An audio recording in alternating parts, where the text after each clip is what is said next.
声玄黄天尊。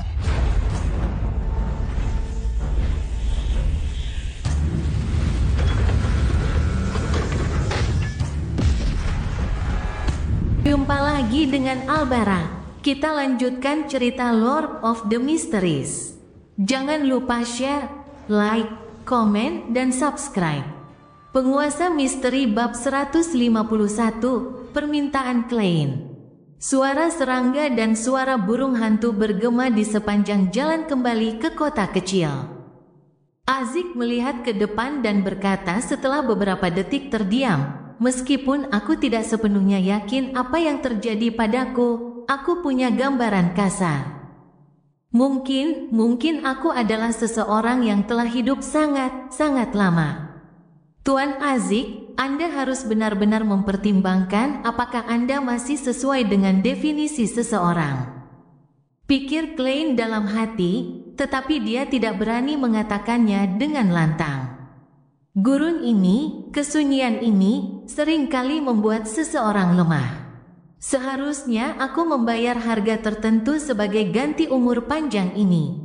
Aku telah hidup sejak akhir zaman keempat, seperti roh pengembara di seluruh benua. Suara Azik semakin dalam, seolah-olah dia berusaha menekan emosinya. Aku tidak mengingat masa lalu. Aku telah melupakan orang-orang dan hal-hal yang telah kusumpah untuk kuingat. Klein mencabut rumput liar di depannya dan berkata sambil berpikir, "Tuan Azik, saya punya teori mengenai situasi Anda." "Teori apa?" Azik menoleh ke samping. "Menurut saya, ada siklus dalam hilangnya ingatan Anda. Mungkin Anda meninggal sekali setiap beberapa dekade, dan ingatan Anda tentang peristiwa sebelum itu lenyap. Kemudian, setelah beberapa waktu, Anda terbangun dari kegelapan tidur Anda dan memulai fase kehidupan yang baru. Dengan cara ini, kami dapat menjelaskan mengapa Anda memiliki mimpi yang sangat beragam. Itu adalah peristiwa yang Anda alami selama beberapa kehidupan Anda," Klein menjelaskan teorinya. Azik memperlambat langkahnya, seolah kegelapan telah mencengkeram lengan bajunya. Ia menatap ke depan dengan pandangan muram sebelum berkata setelah beberapa saat, "Itu sesuai dengan ingatan yang baru saja terbangun." Kenangan yang tersentak bangun? Klein punya ide saat ia berkata dengan segera, "Tuan Azik, Anda mungkin tidak perlu meninggalkan Tingen untuk mencari masa lalu Anda yang hilang. Anda akan mendapatkan kembali ingatan Anda secara perlahan." "Kenapa?" Azik menoleh karena terkejut. Klein tersenyum dan berkata, "Ingatanmu belum sepenuhnya hilang. Bagian ingatanmu yang baru saja muncul adalah buktinya. Lagi pula, apakah kau ingat saat kau terbangun di Beklun dan menyadari bahwa kau telah melupakan masa lalumu?" Azik mengangguk. "Itu mimpi buruk yang terus menggangguku sampai hari ini." Klein mengetuk ke bawah dengan tongkat hitamnya dan menjelaskan secara rinci, "Sebelum hari ini, saya tidak berpikir ada masalah dengan itu. Namun, deskripsi Anda tadi, bersama dengan dugaan saya sendiri, membuatnya terasa sedikit aneh. Anda memiliki dokumen identitas dan cukup uang ketika Anda bangun dari mimpi Anda. Anda juga muncul dengan cara yang tidak mengejutkan siapapun. Semua itu tampak seperti sudah diatur untuk Anda, memungkinkan Anda untuk menyesuaikan diri dengan masyarakat dengan sedikit usaha. Lalu, siapa yang membuat pengaturannya?" Jawabannya hanya satu, kamu dari masa lalu. Masa lalumu telah mengembalikan ingatannya dan tahu bahwa kau harus memulai hidup baru. Karena itu, dia mempersiapkan segalanya untukmu, berusaha semaksimal mungkin agar kau tidak menarik kecurigaan orang lain." Azik berhenti berjalan. Ia menatap titik-titik cahaya yang datang dari kota, lalu kembali terdiam. "Mungkin, orang tua, yang selama ini aku cari adalah diriku di masa lalu." Dia mendesah, mengakui bahwa kesimpulan Klein sangat masuk akal. "Jadi, Anda tidak perlu melakukan apapun." Yang harus Anda lakukan adalah menunggu dengan sabar hingga ingatan Anda kembali, Klein menyimpulkan dan menghibur Tuan Azik. Azik tanpa sadar melambaikan tongkatnya sebelum dia terdiam, bagaikan patung yang diukir dari marmer. Setelah sekian lama, ia menatap ke kejauhan dan menjawab, mungkin aku baru akan mendapatkan kembali ingatanku sepenuhnya saat kehidupan ini hampir berakhir. Aku tidak ingin menunggu selama itu. Aku ingin punya banyak waktu untuk memahami dan membebaskan diri dari takdir ini. Jadi aku harus lebih proaktif dalam mencari masa laluku untuk memicu ingatanku sedikit demi sedikit. Aku harus mendapatkan kembali ingatanku sebelum waktu yang kau hipotesiskan. Menunggu hanya akan membuatku mengulang siklus itu. Itulah pilihan yang paling layak untuk dinantikan. Klein tidak menyarankan untuk tidak melakukannya. Sebaliknya, ia bertanya, Tuan Azik, bolehkah saya meminta bantuan Anda dalam hal yang sepele? Selain menemukan penjahat yang mengambil tengkorak anak Anda dan membuat nasib saya tidak harmonis. Azik mengangguk sedikit. Apa yang kamu ingin aku lakukan?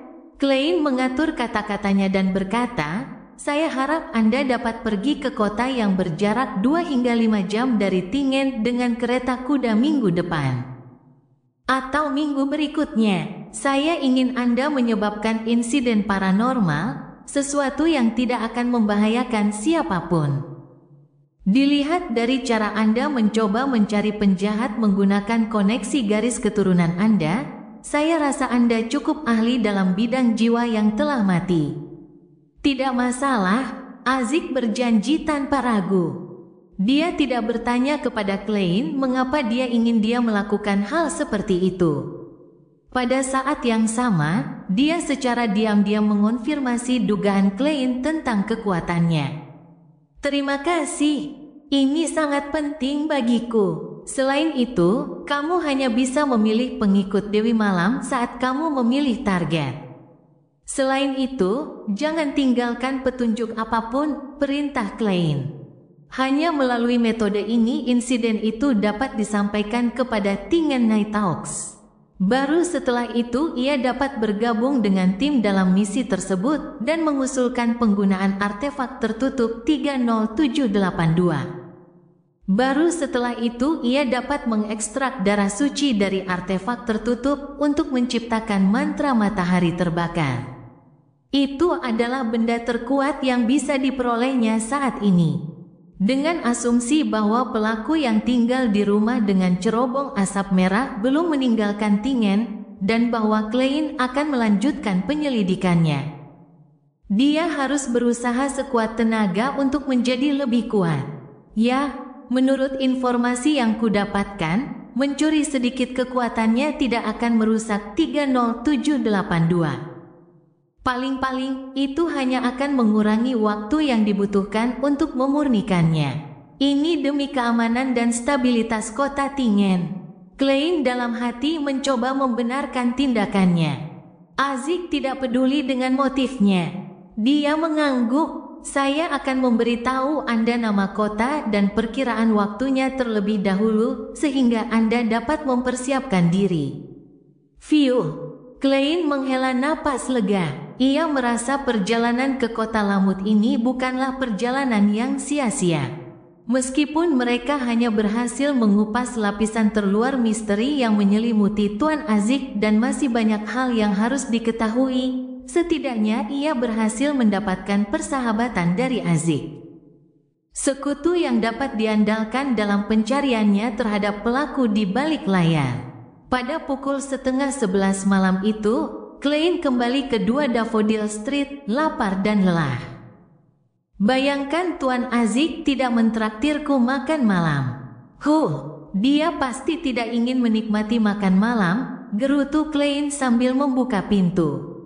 Rumah itu tidak segelap yang ia duga. Sebuah lampu gas yang elegan memancarkan cahayanya tanpa suara, menerangi ruang tamu dengan hangat. Benson sedang duduk sendirian di sofa dengan sebuah buku, terbungkus di bawah mantel yang cerah. Ketika melihat pintu terbuka, Benson hendak berbicara ketika dia menguap. Dia tidak punya pilihan selain menutup mulutnya. Klein menutup pintu dan tersenyum, lalu bercanda, "Saya pergi ke kota Lamut bersama Tuan Azik. Ada kastil terbengkalai dengan sejarah panjang di sana." Benson langsung tercerahkan saat dia tertawa. Malam tanpa bulan, kastil yang ditinggalkan selama ribuan tahun, lingkungan yang dingin dan menyeramkan, ditambah dengan tim arkeologi yang terdiri dari 2 orang. Ini adalah resep yang sempurna untuk pembukaan novel paranormal. Apa yang terjadi hari ini dapat digolongkan sebagai paranormal. Klein tiba-tiba teringat pintu aneh yang dimunculkan oleh Tuan Azik dan tangisan bayi. Ia berkata, rasa takut yang masih mencengkeramnya, rasanya sedikit seperti itu di sana. Benson menguap lagi sebelum menutup bukunya dan berkata, "Aku butuh tidur. Sejak aku mulai belajar dan membaca literatur klasik, kualitas tidurku menjadi sangat baik." Klein tertawa sendiri, tiba-tiba teringat sesuatu yang pernah disebutkan oleh Miss Justice. Ia berkata, merendahkan suaranya, "Benson, kau tahu bahwa perusahaanku punya hubungan dengan kepolisian daerah Awa. Baru-baru ini aku mendengar berita dari Beklun bahwa Raja, Perdana Menteri, menteri-menteri lain, dan anggota parlemen semuanya muak dengan pemerintahan yang tidak efisien. Mereka ingin mendorong reformasi dan memilih orang-orang berbakat untuk menduduki jabatan-jabatan di pemerintahan berdasarkan ujian terbuka, seperti ujian masuk universitas." Benson awalnya bingung, lalu matanya berbinar saat dia bertanya, "Pemeriksaan terbuka?"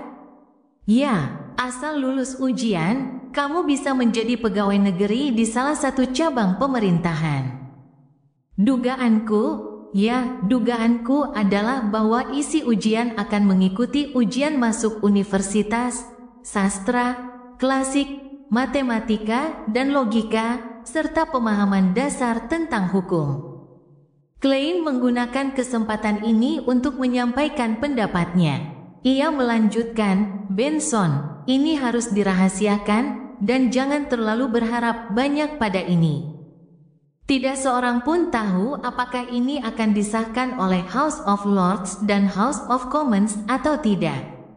Saya akan mengingatnya. Saya mengerti bahwa yang perlu saya lakukan hanyalah belajar dengan giat." Benson tersenyum, lalu berkata, "Saya akan belajar dengan giat, terlepas dari apakah perubahan ini terjadi atau tidak. Saya akan berusaha sebaik mungkin untuk membebaskan diri dari keadaan saya saat ini dan mencari pekerjaan yang lebih baik." Belajar, itulah perbedaan terbesar antara manusia dan babon berambut keriting. Tidak, penelitian menunjukkan bahwa babon memiliki tingkat IQ yang lumayan dan tingkat kemampuan belajar tertentu. Klein mengejek dalam diam dan memperhatikan saat Benson menuju ke lantai 2. Setelah itu, dia tersenyum dan mengusap perutnya sambil berjalan menuju dapur. Ia menemukan sisa makanan dan ayam yang khusus diberikan Benson dan Melissa. Klein bersantai sambil mulai menyiapkan makan malamnya. Saat itu sudah larut malam, dan kebanyakan orang sudah tidur. Dia satu-satunya yang masih terjaga, menghirup udara dingin dengan aroma campuran dan membuat gerakan-gerakan kecil. Segalanya damai dan tenteram. Setelah kenyang, dia mencuci piring dan mandi. Akhirnya, Klein kembali ke kamarnya dan mengunci pintu. Ia menguap tetapi tetap terjaga. Ia mengeluarkan belati perak yang digunakan untuk ritual dan menyegel ruangan dengan dinding spiritualitas. Dia ingin meramalkan di atas kabut abu-abu apakah memanggil si bodoh yang tidak berasal dari era ini itu berbahaya atau tidak.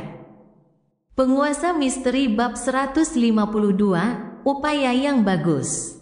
Kabut abu-abu memenuhi udara dengan cara yang tidak pernah berubah saat bintang-bintang merah tua yang samar-samar tergantung di sekitarnya pada jarak yang berbeda-beda. Klein duduk di dalam istana tinggi yang tampak seperti rumah raksasa saat dia melihat pemandangan yang sudah dikenalnya di hadapannya. Setelah beberapa detik, dia mengalihkan pandangan dan membuat kulit kambing berwarna kuning kecoklatan muncul di hadapannya. Kemudian, dia mengangkat pena untuk menulis mantra yang telah diperbaiki untuk ritual pemanggilan.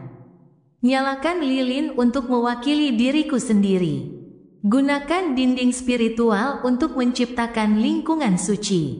Teteskan minyak saripati bulan purnama ke dalam api, embun murni kamomail, bubuk bunga tidur, dan bahan-bahan lainnya. Catatan, tidak perlu terlalu teliti dalam langkah ini karena ini adalah pemanggilan diri sendiri. Bacalah mantra di bawah ini. Aku, dalam bahasa Hermes kuno, Jotun, Dragonis, atau Elvish. Itu pasti teriakan yang dalam. Aku memanggil atas namaku, Hermes, si bodoh yang tidak termasuk dalam era ini, penguasa misterius di atas kabut abu-abu. Raja kuning dan hitam yang membawa keberuntungan.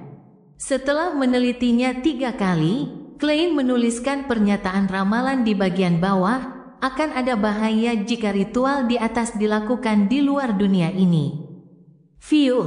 Dia menghela napas, meletakkan penanya, mengeluarkan rantai perak di lengan bajunya, dan memegangnya dengan tangan kirinya. Liontin topas itu tergantung di atas kulit kambing dengan mantap, hanya sedikit di atas pernyataan ramalan. Ia mengendalikan pikirannya dan memasuki kondisi kogitasi. Akan ada bahaya jika ritual di atas dilakukan di luar dunia ini. Akan ada bahaya jika ritual di atas dilakukan di luar dunia ini. Setelah melafalkan pernyataan itu 7 kali, Klein membuka matanya yang hampir seluruhnya hitam dan menatap liontin topas yang berputar berlawanan arah jarum jam. Itu berarti hasil negatif, tidak akan ada bahaya. Kalau begitu, aku bisa mencobanya. Klein membuat benda-benda di hadapannya menghilang. Ia kemudian memperluas spiritualitasnya untuk membungkus dirinya dan menirukan sensasi jatuh. Ketika dia kembali ke kamar tidurnya, karena dia telah menyegel seluruh ruangan dengan dinding spiritual, Klein segera membersihkan mejanya dan mematikan lilin beraroma mint tepat di tengahnya. Ia menekan sumbu lilin dengan pelan, menggosoknya dengan spiritualitas agar terjadi gesekan dan menyalakan lilin. Di bawah cahaya redup yang berkedip-kedip, Klein meneteskan minyak esensial, ekstrak, dan bubuk herbal yang sesuai ke api. Wangi yang menenangkan tiba-tiba memenuhi udara, dan ruangan berubah antara terang dan gelap. Mengambil 2 langkah mundur, Klein menatap lilin yang melambangkan dirinya dan berteriak dalam bahasa Jotun, "Aku." Kemudian, dia beralih ke Hermes, "Aku memanggil atas namaku, si bodoh yang tidak termasuk dalam era ini. Penguasa misterius di atas kabut abu-abu, raja kuning dan hitam yang membawa keberuntungan." Tepat saat dia selesai berbicara, dia merasakan cahaya lilin yang bergoyang tiba-tiba menari dengan kuat dan menghasilkan pusaran dengan aroma di sekitarnya. Itu menyerap spiritualitasnya dengan kecepatan yang luar biasa. "Bunga tidur, tanaman herbal milik bulan merah, mohon berikan kekuatanmu pada mantraku." Klein menahan rasa tidak nyaman yang muncul karena spiritualitasnya terkuras saat dia selesai membaca mantra. Kemudian, dia melihat cahaya lilin itu berhenti berkedip. Cahaya itu ternoda oleh kilauan abu-abu yang meluas hingga seukuran telapak tangan. "Aku tidak memanggil apapun. Oh benar, mungkin aku harus menanggapinya di atas kabut abu-abu. Sungguh merepotkan untuk memanggil diriku sendiri," gumam Klein sambil mencubit dahinya yang sakit. Ia menenangkan diri, lalu melangkah 4 langkah berlawanan arah jarum jam sebelum tiba di atas kabut abu-abu lagi. Ia melihat ada cahaya yang beriak di atas kursi kehormatan di meja kuno itu. Itu berasal dari simbol aneh di bagian belakang kursi yang sesuai. Simbol aneh yang terdiri dari mata tanpa pupil, simbol yang mewakili kerahasiaan, dan garis-garis berkelok-kelok yang mewakili perubahan. Yang dilakukan Klein hanyalah mengulurkan tangannya untuk meraihnya ketika dia langsung mendengar, Aku memanggil atas namaku, si bodoh yang tidak termasuk dalam era ini. Penguasa misterius di atas kabut abu-abu, Raja Kuning dan Hitam yang membawa keberuntungan. Kemudian, dia melihat spiritualitas yang melonjak dikombinasikan dengan cahaya beriak yang terbentuk menjadi pintu ilusi namun tak berbentuk. Pintu itu bergetar seakan ingin dibuka. Klein langsung merasa terinspirasi dan berkeinginan kuat untuk mendorongnya terbuka. Hampir seketika, kabut yang tak terbatas dan istana yang megah itu ditarik ke depan. Ada beberapa riak yang hampir tak terlihat. Riak-riak itu melonjak ke arah pintu yang ilusif namun tak berbentuk. Namun, tidak peduli seberapa keras Klein mendorongnya, pintu itu tidak dapat dibuka. Setiap gerakan menghasilkan keheningan yang mematikan. Pintu pemanggilan belum terbentuk. Klein menahan keinginannya dan mengerutkan alisnya saat menganalisis alasan kegagalannya.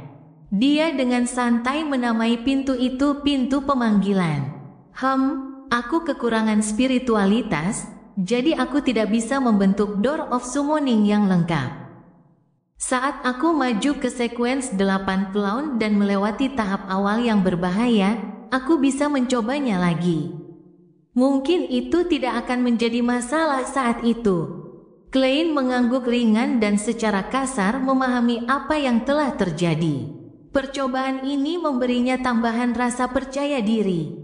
Ia merasa gembira karena ini adalah kali pertama ia menerima semacam respons dari angkasa misterius di atas kabut abu-abu, selain kejadian di mana ia meramal tentang matahari terbakar abadi. Akan tiba saatnya aku akan mengerti semua rahasia di sini. Klein dengan gembira menyatakan dalam hatinya. Dia kemudian turun dengan cepat ke dalam kabut yang tak terbatas setelah dia membungkus dirinya dengan spiritualitas. Klein segera meniup lilin setelah kembali ke kamar tidurnya. Ia mengakhiri ritual dan membersihkan meja belajarnya sebelum menyingkirkan dinding spiritual. Tiba-tiba angin bertiup kencang saat dia menguap. Dia pun jatuh ke tempat tidur, menutupi tubuhnya dengan selimut, dan segera tertidur. Dalam mimpi samar berikutnya, Klein terbangun tiba-tiba dan menyadari bahwa dia sedang duduk di ruang tamu rumahnya dan sedang memegang tingen City Honest Paper. Jangan bilang Kapten ada di sini lagi. Awalnya dia tertegun saat melihat keluar jendela Oril, menemukan humor dalam kekesalannya. Dengan suara berderit, pintu terbuka. Dun masuk perlahan, mengenakan jaket hitam yang panjangnya sampai ke lutut dan memegang tongkat serta pipa. Dia masih mengenakan topi hitamnya, dan di balik topi itu terlihat mata abu-abunya yang dalam. Dun datang ke ruang tamu dan duduk di sofa satu dudukan. Ia menyilangkan kaki kanannya di atas kaki kirinya dengan santai. Dia menyingkirkan tongkatnya, melepas topinya, dan mencondongkan tubuh ke belakang. Dia duduk di sana dengan tenang dan menatap Klein seolah-olah sedang berpikir. Kapten, apa yang coba Anda lakukan hari ini? Klein tercengang. Agar tidak ketahuan kalau dia tahu kalau itu cuma mimpi, dia berpura-pura tidak terpengaruh dan tetap membaca koran. 1 menit, 2 menit, 5 menit. Ia mendongakkan kepalanya untuk melihat Dun yang duduk di seberangnya. Ia mendapati bahwa sang kapten masih duduk di sana dengan tenang dan menatapnya dengan pikiran yang dalam. 5 menit, 10 menit, 15 menit. Klein membolak-balik koran berkali-kali, menatap Dun dari sudut matanya, dan menyadari bahwa pria itu masih menatapnya dengan tenang dan berpikir keras. Kapten, kau membuatku sangat tidak nyaman. Klein tidak bisa duduk dengan tenang. Ia melipat koran dan menyingkirkannya. Ia mengangguk dan tersenyum pada Dun. Kemudian, ia pergi ke dapur untuk mengambil selembar kain dan mulai mengelap meja makan dan meja kopi. "Kapten, lihat, mimpiku sangat sederhana, sangat biasa, sangat membosankan. Tidak ada yang perlu diperhatikan.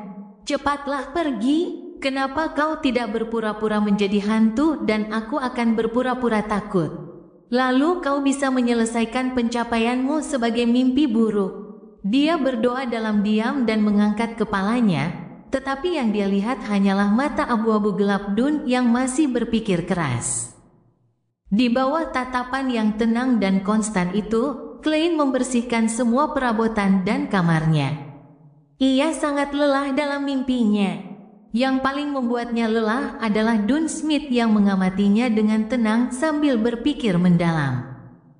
Klein tidak menyadari berapa lama waktu telah berlalu saat ia menyibukkan diri hingga akhirnya ia melihat kaptennya membuka kakinya yang bersilang dan berdiri. Kemudian, ia mengambil tongkatnya, mengenakan topinya, dan berjalan melewati pintu. Klein menahan napas dan memperhatikan Dun meninggalkan rumahnya. Dia tidak dapat menahan diri untuk tidak mengangkat tangan kanannya untuk melambaikan tangan selamat tinggal. Fiuh, saat semuanya kembali normal, Klein menghela napas lega. Benar-benar mimpi buruk, pikirnya dalam hati, terlalu sibuk untuk menangis. Backlund Barat, toko serba ada Philip. Philips adalah salah satu departemen store papan atas di Kerajaan Lon. Toko ini hanya dibuka untuk para bangsawan dan orang kaya yang memenuhi syarat untuk menjadi anggota. Selalu ada kereta mewah yang diparkir di luar dengan berbagai emblem tercetak di atasnya. Tidak hanya menjadi tempat yang aman untuk berbelanja, tempat ini juga menjadi tempat bersosialisasi yang populer karena pembatasan ketat terhadap anggotanya. Audrey membawa pembantunya, Annie, dan anjing Golden Retriever-nya, Susie. Di bawah sapaan seorang pelayan yang penuh perhatian, dia turun dari kereta dan berjalan melalui pintu masuk. Sepanjang perjalanan, ia melihat putri-putri Viscount, Countess, atau gadis-gadis yang orang tuanya berstatus sosial tinggi. Dia menjaga keanggunannya dan menyapa mereka semua dengan anggun. Dia berkomunikasi dengan para bangsawan yang berbeda tentang berbagai topik.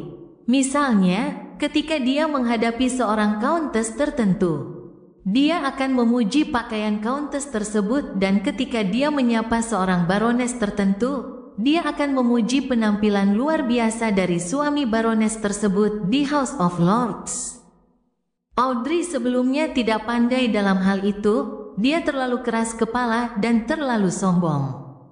Namun sekarang, dia bahkan tidak perlu berusaha keras untuk menanggapi dengan sempurna.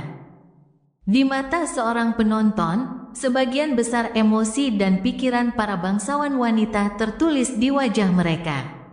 Sesampainya di lantai 2, Audrey berbelok ke sebuah toko yang menjual gaun siap pakai.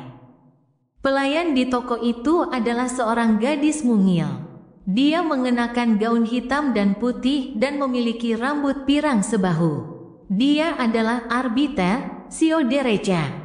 Audrey menatap Susie tanpa mengubah ekspresi wajahnya.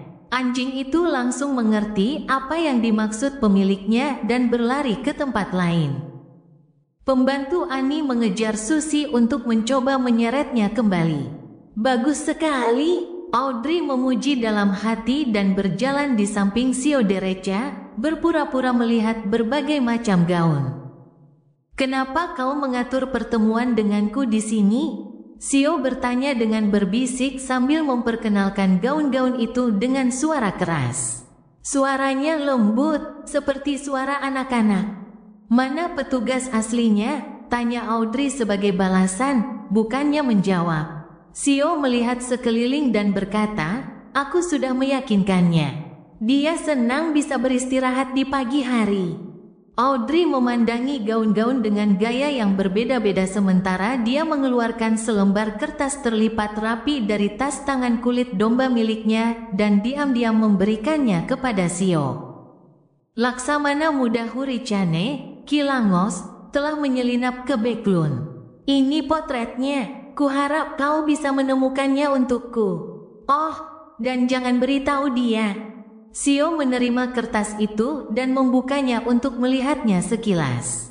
Ia melihat bahwa itu adalah potret seorang pria berusia 30-an yang tampak seperti manusia dengan dagu lebar yang unik. Aku pernah terus-terusan dipuji oleh guru seniku.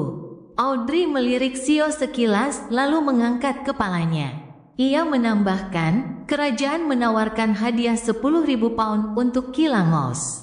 Jika ia ditangkap, bahkan orang yang hanya memberikan petunjuk pasti akan diberi hadiah beberapa ratus pound.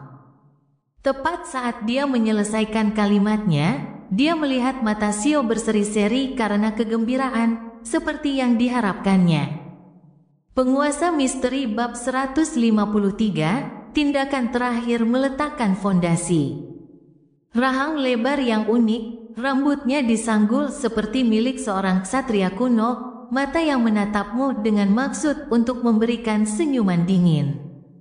Sio Derecha setengah terkulai di sofa saat dia mengamati potret yang diberikan Audrey kepadanya. Di matanya, laki-laki itu mungkin seperti tumpukan uang yang hidup dan berjalan. Setelah mengingat-ingat penampilan bajak laut hebat Kilangos, dia melanjutkan membaca deskripsi yang tertulis di bagian bawah halaman, rambut coklat, mata hijau tua. Potret tersebut hanya dapat digunakan sebagai referensi umum karena target memiliki kemampuan untuk berubah menjadi orang lain. Tidak diketahui berapa lama ia dapat mempertahankan transformasi tersebut.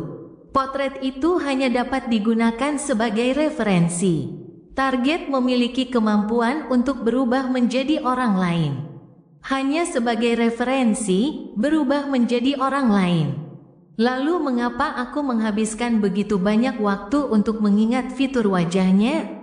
Sio memasang ekspresi bingung, seolah-olah itu adalah pertama kalinya dia menyaksikan niat jahat dunia terhadapnya. Dia mendongak dan melihat Force Wall terkulai lesu di sofa di seberangnya. Dia tampak bergumam pada dirinya sendiri, tidak ada cara untuk mencari orang ini. Kita tidak tahu seperti apa rupanya. Yang kita tahu dia bukan dari Beklun. Terlalu banyak orang asing yang datang ke Beklun setiap hari. Force mencoba untuk duduk, tetapi gagal bahkan setelah 3 kali mencoba. Aku hanya seorang murid, bukan seorang penengah. Dia cemberut sambil meletakkan tangannya di sandaran tangan sofa, berhasil menarik dirinya ke posisi duduk. Apakah wanita itu mengira kita adalah nabi? Canda Force. Sio hendak menjawab ketika dia menyadari masih ada catatan kaki yang belum dia baca.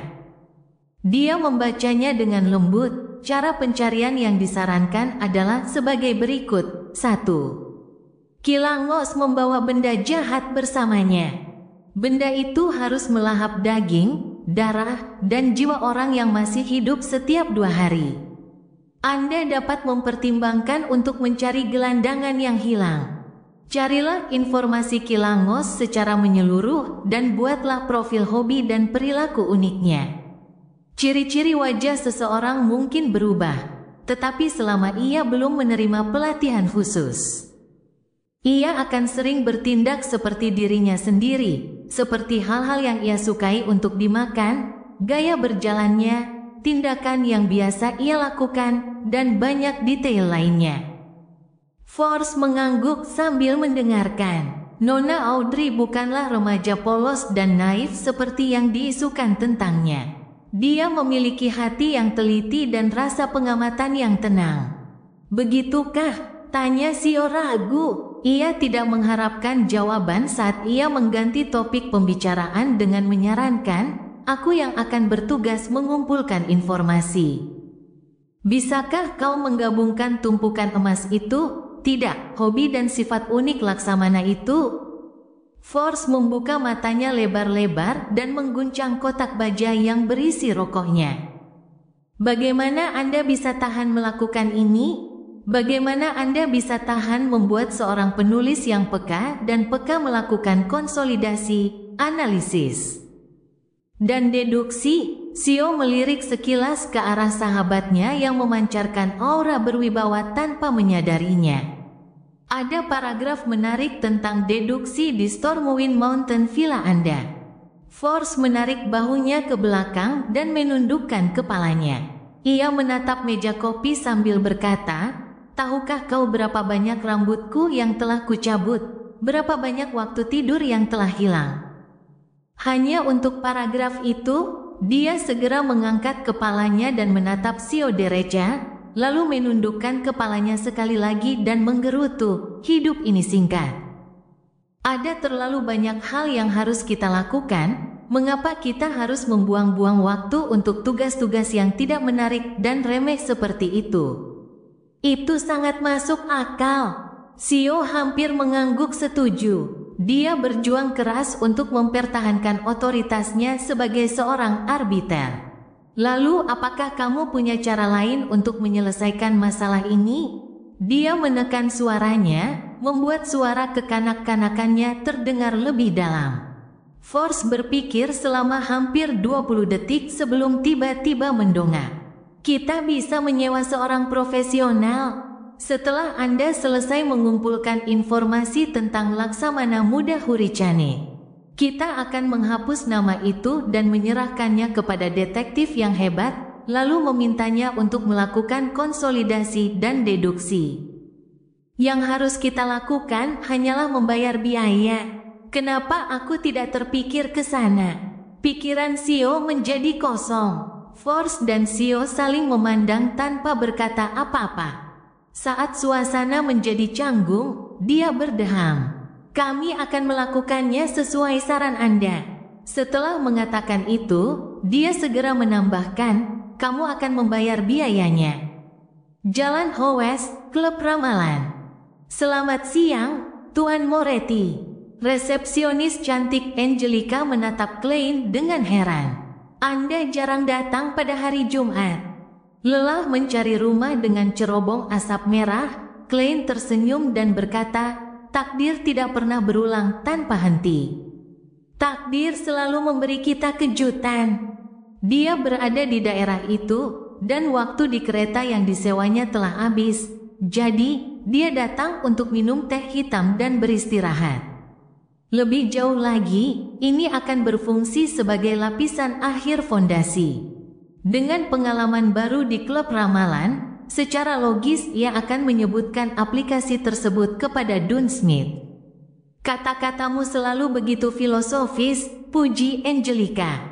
Klein berpikir sejenak sebelum berkata dengan penuh pertimbangan, "Aku mungkin tidak akan sering datang ke klub ramalan di masa depan, jadi kamu tidak perlu merekomendasikanku kepada orang lain lagi." Dia sudah mencerna ramuannya, jadi dia harus maju menuju tujuan baru. "Kenapa?" kata Angelica dengan kaget dan bingung. "Kau sudah membuat nama untuk dirimu sendiri di klub. Kebanyakan orang tahu bahwa ramalanmu sangat akurat dan ajaib. Bahkan, kami mempertimbangkan untuk mengundangmu datang pada hari Minggu sebagai dosen. Jika aku dibayar 1 pound untuk setiap ramalan yang kulakukan, maka aku akan terus melakukannya terlepas dari seberapa lelahnya aku. Selain itu, aku masih harus menyelidiki rumah-rumah dengan cerobong asap merah dan menemukan pelakunya sesegera mungkin." Klein tersenyum hangat. "Nyonya, jangan yakinkan saya untuk tinggal, ini adalah pengaturan takdir. Saya tidak akan berhenti datang ke klub ramalan sama sekali, hanya saja kunjungan saya akan berkurang. Saya akan tetap membayar iuran keanggotaan tepat waktu. Aku bisa mendapatkan ganti rugi untuk itu. Aku akan datang sesekali untuk memantau tempat itu." Klein menambahkan dalam hatinya, "Sungguh disayangkan, aku harap kamu akan ada di klub saat aku tersesat." Angelica mendesah. dia menyadari bahwa hal ini tidak mengejutkan seperti yang dibayangkannya setelah keterkejutan awal berlalu. Mungkin peramal ajaib yang masih menghormati takdir bukanlah seseorang yang bisa dikekang oleh tongkat di tingen. Angelica tersenyum, seolah sedang memikirkan sesuatu.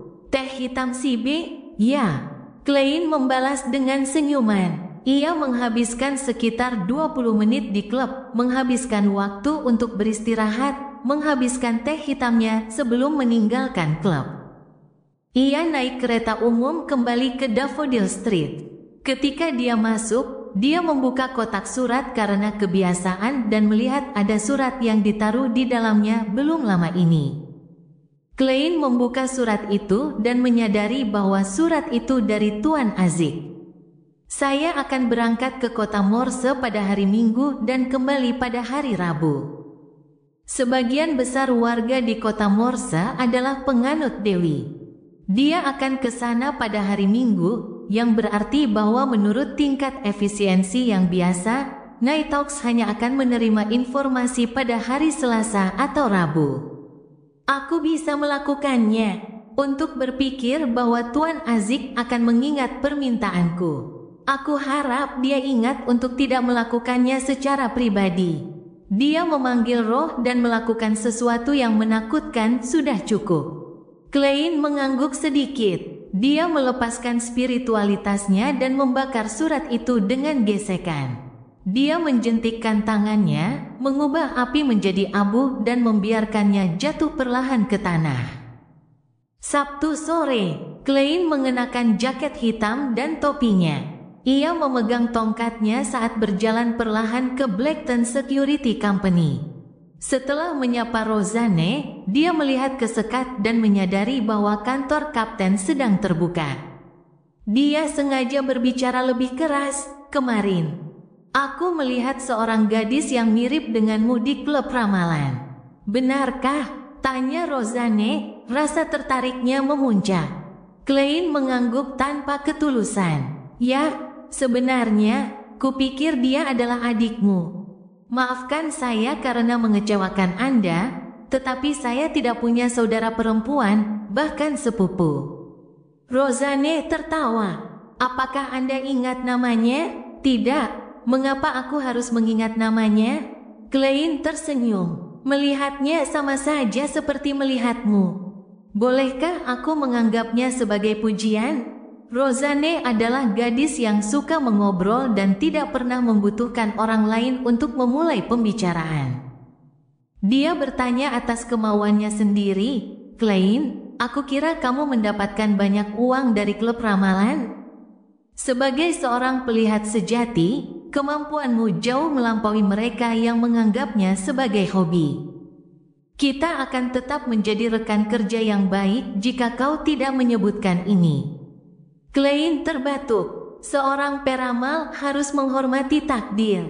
Kita tidak dapat menggunakan ramalan untuk meminta hak istimewa yang tidak wajar. Apakah kamu sedang menyimpulkan pepatahmu sendiri untuk seorang pelihat? Tanya Rosanne karena penasaran. Ya, jawab Klein terus terang. Setelah mengobrol sebentar, Klein mengucapkan selamat tinggal kepada Rosanne. Ia mengambil topinya dan berjalan menuju pembatas. Tok, tok, tok. Dia melihat ke arah Dun Smith yang sedang minum kopinya sambil mengetuk pintu yang terbuka. Silakan masuk. Dun menatap Klein dan segera membetulkan posisinya. Klein telah menyelidiki kapten selama 2 hari terakhir. Dia mengonfirmasi bahwa Dun Smith tidak menyebutkan metode akting saat dia mencobanya. Jelas bahwa dia juga berhati-hati terhadap para petinggi gereja. Maka dia menutup pintu dan duduk di seberang Dun. Dia berkata dengan ekspresi serius, namun sedikit bersemangat, Kapten, saya yakin saya telah menguasai ramuan pelihat sepenuhnya. Saya ingin mengajukan permohonan khusus. Penguasa misteri bab 154 berbagi pengalaman. Saat menatap mata Klein, Dun menarik napas dalam-dalam dan bersandar. Kemudian, dia mengembuskan napas perlahan sambil berbicara. Apakah kamu yakin ada sedikit perubahan pada raut wajahnya? Ia tampak sangat siap untuk lamaran khusus itu, tetapi ia tidak menyangka akan secepat ini. Kapten, mengapa kau terlihat lega? Klein tidak menyembunyikan senyumnya saat berkata, aku yakin, Kapten. Saat kau menguasai ramuan sepenuhnya, kau akan merasakan sensasi yang sangat istimewa dan ajaib. Kau tidak akan ragu bahwa kau telah menguasai ramuan itu sepenuhnya. Perasaan yang istimewa dan ajaib. Dun menggumamkan kata-kata itu pelan dan kedua alisnya perlahan menyatu. Kapten maju 2 kali tanpa mencerna ramuan itu sepenuhnya. Tentu saja, jika dia tidak tahu tentang metode akting, akan sulit untuk mencernanya sepenuhnya. Dia pasti telah menggunakan waktu yang lama untuk memecahnya dan secara tidak sadar berakting untuk meminimalkan risiko kehilangan kendali. Kapten yang malang. Klein diam-diam menatap Dun Smith, tetapi dia tidak berbicara atau mengatakan apapun lebih lanjut agar Dun dapat berpikir dengan hati-hati. Setelah hampir 1 menit, mata Dun yang dalam memantulkan sosok Klein sekali lagi. Dia menimbang kata-katanya sebelum berkata, mungkin akan menjadi pilihan yang lebih baik untuk menunggu 1 tahun lagi. Yang dimaksud Kapten adalah menunggu 1 tahun lagi akan membuatnya tidak terlalu mencolok. Dengan contoh yang diberikan Madam Dali kepadaku, para petinggi tidak akan terlalu memperhatikanku.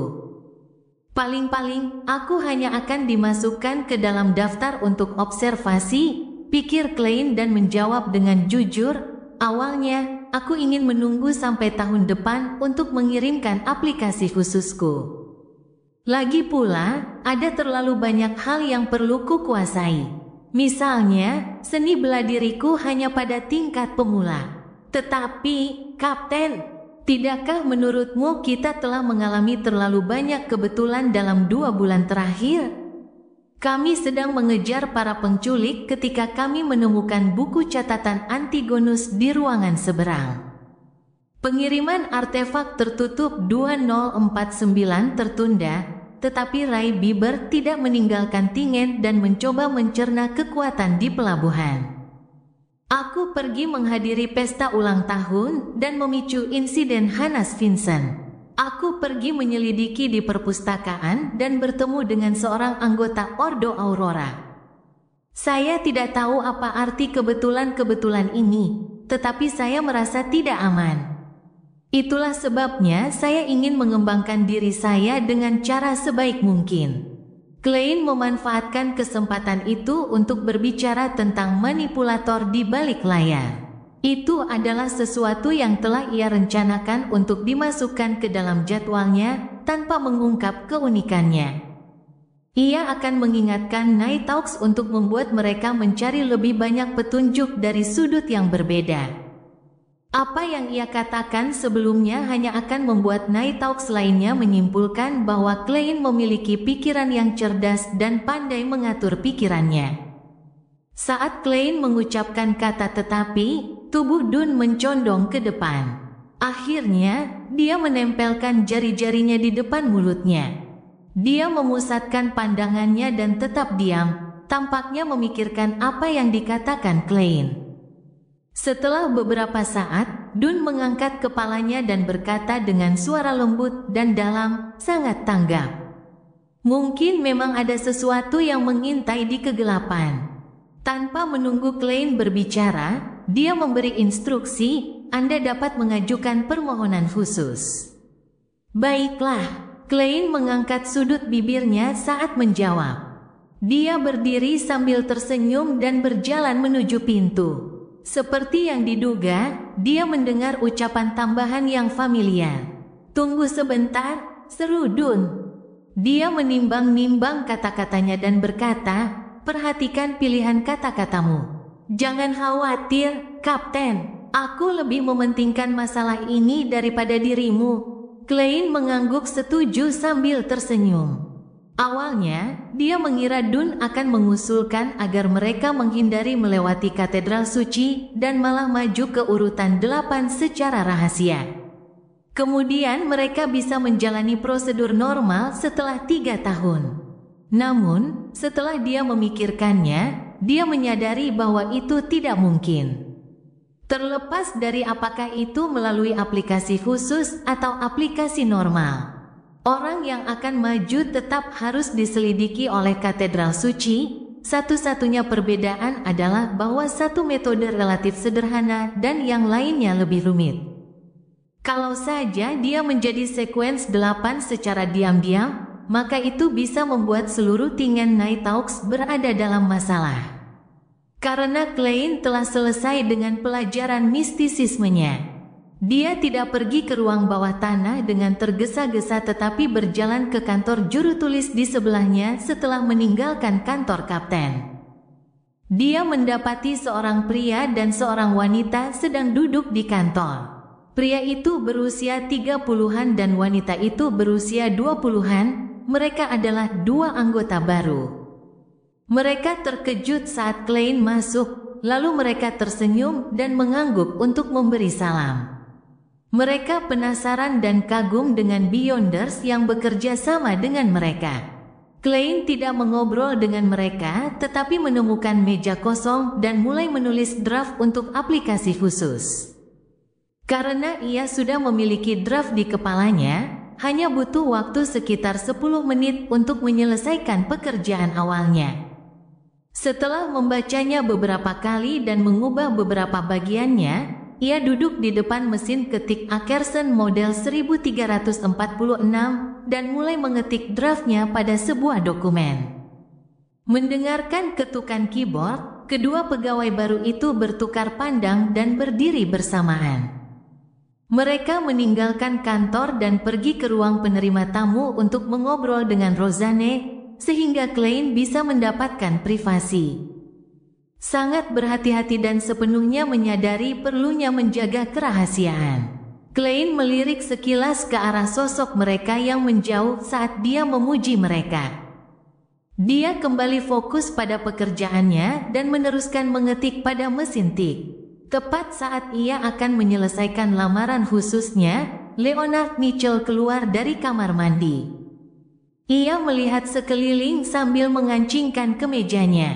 Ada kecantikan yang tak terkendali di rambutnya yang berantakan. Laporan apa yang sedang kamu tulis?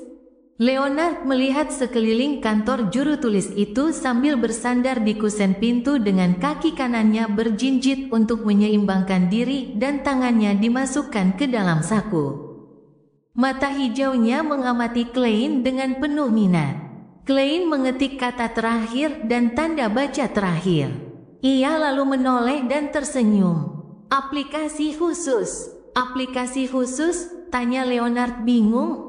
Klein mengambil kertas itu dan membacanya sekilas. Ia menjelaskan dengan santai, aplikasi khusus untuk maju ke urutan 8. Batuk, batuk, batuk. Leonard tiba-tiba batuk dengan keras. Dia menenangkan diri dan bertanya, Intisari, sobat, kamu tahu banyak hal. Klein memegang aplikasi khusus dan berjalan di depan Leonard. Dia mengangkat sebelah alis dan berkata, ya. Kemudian, dia menatap matanya dan menambahkan dengan lembut sambil terkekeh, saya ingat seseorang pernah mengatakan kepada saya bahwa ada beberapa orang yang istimewa. Orang yang dapat melakukan hal-hal yang tidak dapat dilakukan orang lain. Seperti saya, seperti kamu. Leonard tiba-tiba kehilangan kata-kata. Ia hanya bisa mengubah posisi berdirinya dan mengeluarkan kedua tangannya dari saku untuk disilangkan di depan dada. Dia membuka mulutnya dan akhirnya menyusun kata-katanya. Dia bertanya dengan suara rendah, tidakkah menurutmu itu terlalu berisiko? Karena dia sudah tahu tentang mencerna, dia benar-benar mengerti bahwa kemajuanku tidak berisiko kehilangan kendali. Apakah dia mengacu pada perhatian dari para petinggi di gereja? Klein menjelaskan sambil berpikir, Leonard, apakah kamu ingat tugas pertama yang kita kerjakan bersama? Kita hanya melacak para penculik. Tetapi kita menyadari bahwa ruangan di seberang sana memiliki petunjuk tentang buku catatan keluarga Antigonus. Dia mengulangi apa yang dia sebutkan kepada Dun sekali lagi. Ekspresi Leonard menjadi berat, dan dia mengangguk sedikit tanda setuju. Dia bergumam pada dirinya sendiri dan berkata, "Mungkin aku harus bergegas." Tepat saat dia selesai berbicara, dia tiba-tiba menatap Klein dan tersenyum sambil berkata, "Tidakkah kau akan berbagi pengalamanmu dengan kami? Pengalaman untuk cepat menguasai ramuan dan menghindari risiko kehilangan kendali. Orang ini benar-benar bisa berpura-pura dengan cepat." Klein tersenyum dan menjawab, "Saya lebih dari bersedia melakukannya." Dia berencana memanfaatkan kesempatan hari ini untuk mengingatkan rekan setim Night Hawk-nya tentang cara meminimalkan risiko kehilangan kendali.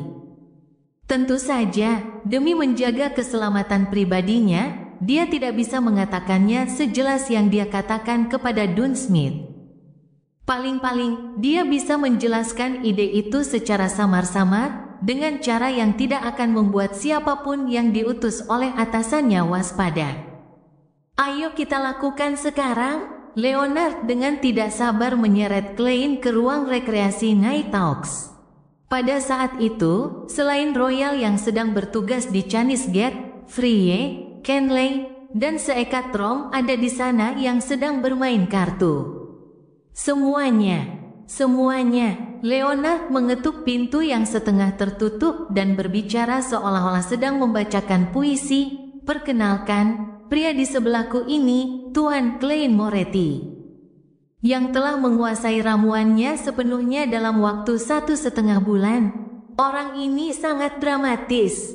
Klein tiba-tiba merasa canggung. "Apa? Bahkan seekat Rom, penulis yang tidak terkenal dan hampir tidak menjual buku apapun, memiringkan kepalanya ke samping seolah-olah dia sedang menguji kemampuan pendengarannya." "Leonard, jangan bercanda. Kamu selalu membesar-besarkan sesuatu." Kenley menutupi kartunya tanpa daya. Frye memegang kartunya sambil menatap Klein. Dia terdiam beberapa saat dan berkata, "Apakah kamu yakin sudah menguasai ramuan itu sepenuhnya?" "Ya." Klein bisa merasakan kekhawatirannya dan mengangguk dengan yakin. "Ada indikasi yang jelas." "Apa? Benarkah?" Kenley berteriak dan berdiri. Leonard terkekeh dan menunjuk kertas di tangan Klein sambil berkata, "Ini adalah aplikasi khusus yang akan dia serahkan." "Aplikasi khusus untuk maju ke urutan 8. Bagaimana kau melakukannya?" Seekat Rom punya banyak pertanyaan, tetapi dia hanya menyuarakan pertanyaan yang paling membuatnya khawatir setelah menarik napas dalam-dalam. Dia biasanya pendiam dan anggun, tetapi sekarang di matanya ada gairah membara yang tidak dapat dibendung. Klein menemukan kursi dan duduk. Ia merendahkan suaranya dan menjawab, "Saya mendapat inspirasi dari pepatah Misteri Priors. Lakukan sesukamu, tapi jangan menyakiti." Leonard menambahkan, "Ya, menurut informasi rahasia kami, mengikuti pepatah ini membuat Misteri Priors memiliki kemungkinan lebih kecil untuk kehilangan kendali."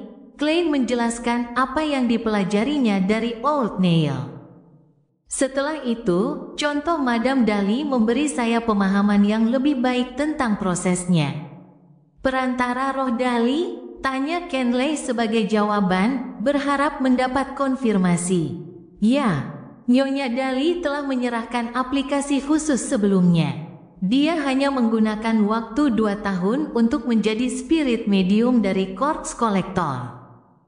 Dia pernah memberitahu Old Nail bahwa dia ingin menjadi spirit medium sejati." Klein menjelaskan secara rinci. "Dengan pengalaman yang saya peroleh di klub ramalan dan umpan balik terkait yang saya terima, saya perlahan-lahan menyimpulkan prinsip-prinsip peramal saya. Kemudian saya mengikutinya dengan ketat dan mencoba menjadi peramal sejati. Ketika saya melakukannya, saya menyadari bahwa kecepatan saya memahami ramuan menjadi lebih cepat. Saat mereka mendengarkan cerita Klein, Frye, Seeka, dan yang lainnya berpikir keras. Bahkan Leonard berpura-pura berpikir, saya akan menyerahkan aplikasi khusus saya. Klein melambaikan kertas di tangannya. Jika Anda memiliki masalah, silakan tanyakan secara pribadi. Baiklah, jawab Frye dingin sambil mengangguk. Klein meninggalkan ruang rekreasi dan mengetuk pintu kantor kapten lagi. Ia duduk berhadapan dengan Dun, lalu mengambil pena dan bantalan tinta. Ia menandatangani dan membubuhkan kep jempolnya. Kapten, ini lamaran khusus saya. Setelah itu, dia menyerahkan kertas itu kepada Dun dengan kedua tangannya. Dun memeriksanya dengan saksama lalu meletakkan aplikasi itu. Saya akan menyerahkannya ke katedral suci sesegera mungkin. Anda harus siap untuk diperiksa. Mungkin minggu depan atau minggu berikutnya. Baiklah. Klein menarik napas dalam-dalam dan mengangguk dengan serius. Dia berdiri, keluar dari kantor kapten, dan menutup pintu di belakangnya. Selama proses berlangsung, ia memikirkan tentang lamaran yang telah ia kirimkan. Ada sebuah pikiran yang muncul di kepalanya. Aku penasaran seperti apa ujiannya nanti. Penguasa misteri bab 155, pertemuan mendesak. Setelah menenangkan diri, Klein turun ke ruang bawah tanah dan berjalan ke gerbang Canis. Ia mengetuk pintu ruang jaga. Di dalam, Royal Raiden telah mengemasi barang-barang pribadinya. Ia segera merapikan rambutnya dan berdiri ketika melihat orang yang mengambil alih tugasnya. Setelah saling menyapa dengan anggukan, Klein tiba-tiba berkata, "Aku sudah cukup berhasil menguasai ramuanku dan sudah berbagi pengalamanku dengan Frye dan yang lainnya. Kau bisa bertanya kepada mereka tentang hal itu." Royal, yang biasanya tidak banyak berekspresi, menatap Klein dengan sedikit terkejut. Bibirnya sedikit bergetar saat dia berkata, "Baiklah. Nyonya, semoga Anda masih bisa tetap tenang untuk sementara waktu. Saat ini, sudah ada sekelompok orang yang kebingungan duduk di ruang rekreasi." Klein tertawa dan berjalan ke belakang meja, dengan cekatan mengeluarkan kaleng yang digunakan Dun Smith untuk menyimpan kopi Vermonya. Setelah membuat secangkir kopi aromatik untuk dirinya sendiri, Klein duduk dan bersantai. Ia memandang ke lorong yang sepi dan membiarkan pikirannya melayang bebas. Semoga misi Pak Azik berhasil dan dia tidak meninggalkan petunjuk apapun. Yah, meskipun ada petunjuk, aku bisa berpura-pura tidak menyadarinya. Aku penasaran di mana lambang suci matahari yang bermutasi disegel di balik gerbang Canis. Karena tidak memiliki kualitas hidup, ia hanya membutuhkan sedikit ruang. Kalau dipikir-pikir, aku belum pernah masuk ke dalam gerbang Canis. Aku tidak yakin seperti apa bagian dalamnya. Untuk dapat menjaga artefak tertutup yang aneh dengan berbagai ukuran agar tetap aman dan melakukan pengawasan, pastilah tempat itu sangat istimewa. Misalnya, Abu Santo Selena. Banyak pikiran yang terlintas di benak Klein ketika tiba-tiba dia mendengar langkah kaki yang tergesa-gesa. Dia fokus dan menatap ke arah pintu. Dia melihat Neil tua, mengenakan jubah hitam klasiknya, muncul di koridor dengan karpet hitam di tangannya. Dia berjalan ke ruang jaga dan tidak berkata apa-apa, tetapi malah mengamati Klein dengan saksama. "Tuan Neil, apakah terjadi sesuatu?" Klein tertawa kecil dan menyeruput kopi harumnya. Neil tua mengamatinya dan mendesah. "Memikirkan bahwa Anda akan menemukan inspirasi dari pepatah misteri Priors dan Dali. Saya harus memuji Dewi. Saya juga harus berterima kasih atas ajaran Anda." Klein menjawab dengan serius. Neil tua menarik kursi dan duduk. Ia berkata, sedikit tertekan, "Alangkah baiknya jika itu terjadi 20 tahun yang lalu." Klein tetap diam. karena dia tahu bahwa Neil tua tidak diperbolehkan mengonsumsi ramuan apapun lagi karena usia dan kesehatannya, bahkan meskipun dia telah mencerna sepenuhnya ramuan yang dimilikinya saat ini. Dalam situasi seperti itu, apapun yang dikatakannya pasti akan membuatnya gelisah. Pikiran pertamaku adalah untuk segera menguasai ramuanku dari pepatah misteri Prayer, tetapi sayangnya, aku tidak memulai ke arah yang benar. Keberhasilan Dali memang memberiku beberapa petunjuk, tetapi saat itu usiaku sudah lebih dari 50 tahun dan sudah menyerah pada usahaku. Secara tidak sadar aku berpikir bahwa keberhasilannya adalah hasil dari kejeniusannya dan bahwa orang biasa tidak akan mampu meniru prestasinya. Neil tua mengusap pelipisnya saat dia menggambarkan kekecewaannya. Dia terdiam beberapa menit sebelum mengangkat kepalanya. Dia menatap Klein. Sangat disayangkan bahwa baru sekarang saya mengerti apa yang telah saya lewatkan di usia ini. Neil tua seharusnya memiliki sedikit pemahaman tentang metode akting. Dia segera mengerti apa yang terjadi setelah aku berbagi pengalamanku. Klein menghibur, itu tidak akan membuat banyak perbedaan. Gereja tidak memegang urutan 8 yang sesuai dengan misteri Prayer. Mungkin katedral suci memang memilikinya. Tidak, jika mereka memilikinya, setidaknya mereka akan memberitahu kita namanya. Mungkin juga pasar bawah tanah memilikinya, gumam Neil tua. Dia menggelengkan kepalanya saat berdiri. Dia tertawa dan berkata, setidaknya aku tidak kehilangan kendali, dan aku telah hidup sehat selama beberapa dekade. Puji nyonya. Dia menggambar bulan merah di depan dadanya dan meninggalkan ruang jaga dengan sedikit putus asa. Dia telah kehilangan penampilan cerdiknya yang biasa. Klein menatap punggung Old Neil dan tiba-tiba mendesah panjang. Dia bahkan lebih bingung mengapa para petinggi gereja menyembunyikan metode akting. Setelah beberapa saat, Klein menenangkan diri dan memusatkan perhatiannya pada informasi rahasia Nighthawks di hadapannya. Sejak ia menarik pemuda dari kota Perak ke klub tarot dan mengetahui bahwa kota Perak masih menggunakan nama-nama kuno untuk banyak hal, ia merasa perlu untuk meningkatkan pengetahuannya di bidang ini. Beberapa saat kemudian, ia mendengar suara langkah kaki lainnya. Langkah kaki ini pelan dan mantap. Pada saat yang sama, gambaran Dun Smith yang mengenakan jaket anti angin hitam terlintas di benaknya. Indra spiritualku telah meningkat setelah mencerna ramuan pelihat sepenuhnya. Klein mengangguk mengerti. Dia melihat kapten beberapa detik kemudian.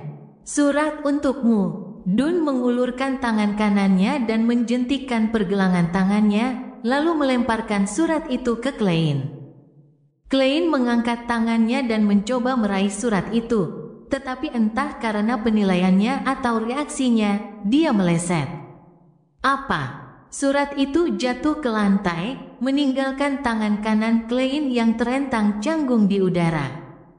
Di tengah suasana yang tiba-tiba hening, tangan kanannya mula-mula menjadi kaku, lalu dia menariknya kembali ke arah kepalanya dan berpura-pura merapikan rambutnya.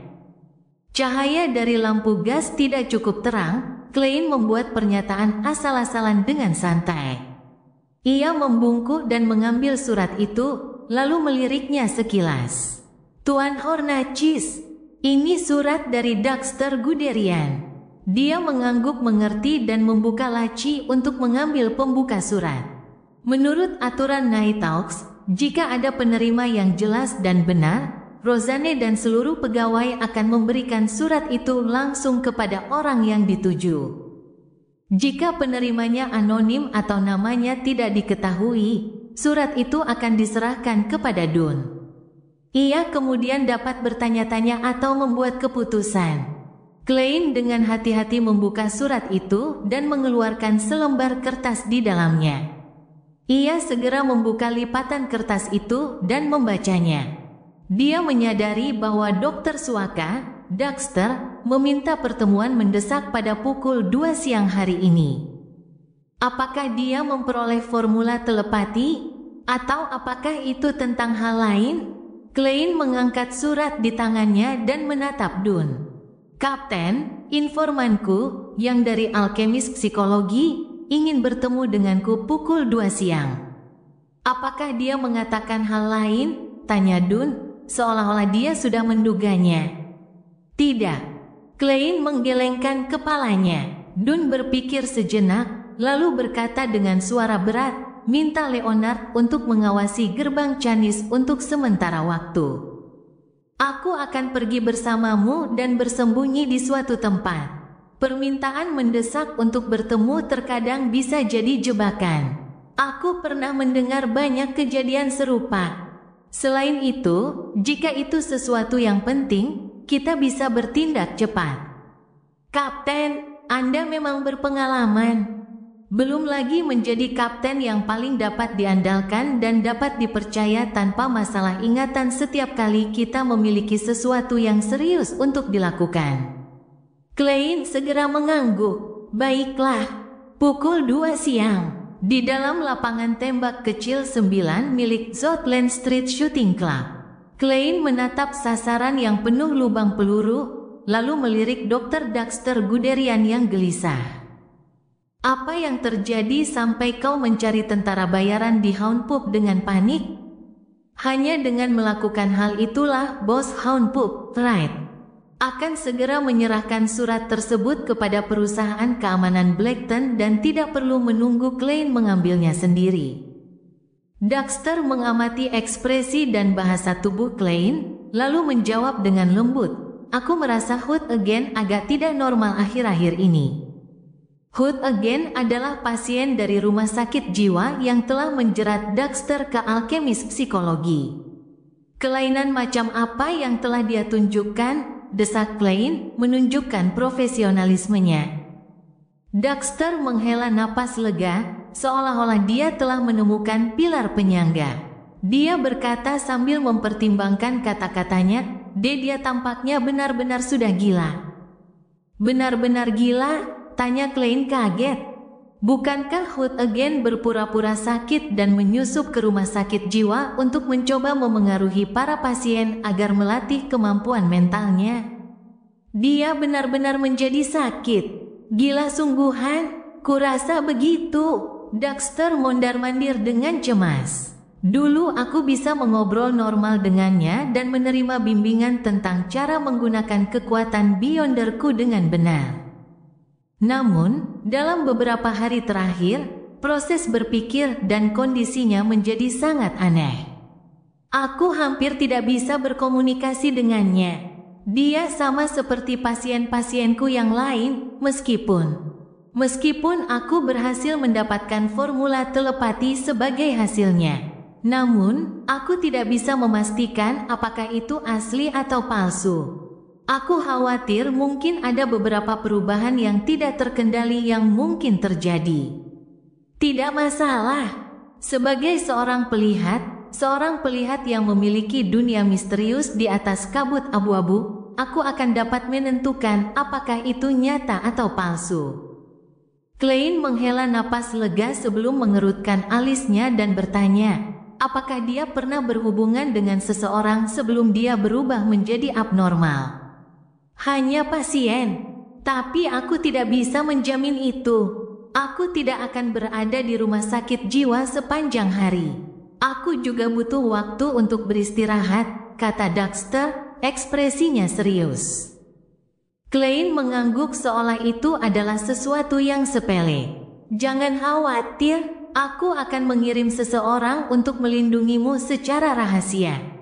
Kau harus mencari tahu siapa yang berhubungan dengan Hood Again sesegera mungkin. Selain itu, kau harus berhati-hati, dia mungkin sedang mengujimu. Kau juga harus melaporkan hal ini kepada anggota alkemis psikologi dan melihat bagaimana reaksi para petinggi organisasimu. Baiklah, Dexter menyangga kacamata emasnya, memulihkan ketenangan seorang penonton. Ia kemudian mengeluarkan selembar kertas dari sakunya dan menyerahkannya kepada Klein. Ini adalah formula ramuan telepati, tetapi aku tidak dapat menjamin keasliannya. Kami akan memverifikasinya. Klein tersenyum menanggapi. Dia membuka kertas itu di tempat dan melihatnya. Bahan utama, kelenjar pituitari lengkap dari salamander pelangi dewasa, 10 ml cairan tulang belakang dari kelinci Farsman. Bahan pelengkap, spora chestnut 5 gram, bubuk rumput gigi naga 8 gram, 3 kelopak bunga peri putih murni, air murni 100 ml. Bagus sekali, puji Klein. Ia melipat kertas itu dan memasukkannya ke dalam saku bagian dalam tuksedonya. Setelah bertukar beberapa patah kata lagi dan memastikan bahwa suara-suara yang didengar Daxter mulai mereda, Klein mengucapkan selamat tinggal padanya. Dia dengan hati-hati berjalan menuju lapangan tembak yang disediakan untuk Night Hawks. Dun Smith sudah menunggu di dalam. Kapten, informan itu memberiku formula telepati sebagai ucapan terima kasih karena telah membantunya mengendalikan efek samping ramuan itu, tetapi dia tidak dapat memastikan keaslian ramuan itu. Klein menyerahkan kertas itu kepada Dun dengan ekspresi tegas. Lebih jauh, dia menyebutkan hal lain. Dun membaca rumus itu sambil mendengarkan kekhawatiran tentang Hood Again. Setelah itu, dia mengangguk. Saya akan segera menugaskan personel untuk mengawasi rumah sakit jiwa. Anda belum mendapatkan pelatihan profesional dalam hal ini dan jangan ikut serta dalam hal ini. Kembalilah dan jaga gerbang Canis. Setelah mengatakan itu, dia menatap Klein dalam-dalam dan berkata, jika kita memperhitungkan formula ini, kamu tidak perlu mengumpulkan prestasi yang lebih baik lagi. Kamu bisa langsung menerima ramuan badut setelah kamu lulus ujian. Cerita bersambung. Jangan lupa share, like, komen, dan subscribe agar tidak ketinggalan cerita selanjutnya.